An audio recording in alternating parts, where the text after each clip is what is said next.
Italia e Inghilterra vanno ai calci di rigore, 0-0 dopo i 90 minuti regolamentari, parità a reti bianche anche nei supplementari, trepidante attesa dei tifosi riuniti in via Marzona a Udine. Ora la parola a Eupalla, la dea del calcio, lei sì che ci vede bene. Art, ricordiamo, è compagno di squadra di Balotelli nel Manchester City. Parte Balotelli, tiro di Balotelli, gol!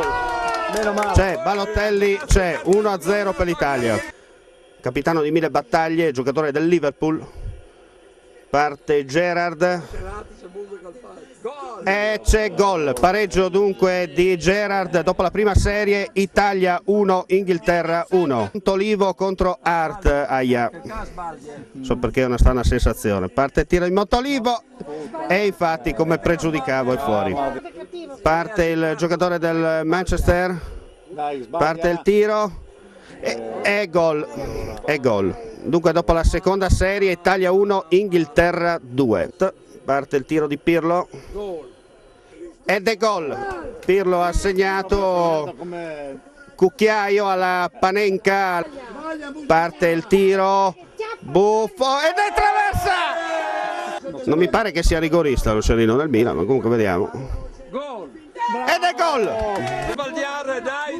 Sto sudando e non riesco a vedere chi è che tira. Vediamo cosa succede. Non è molto convinto.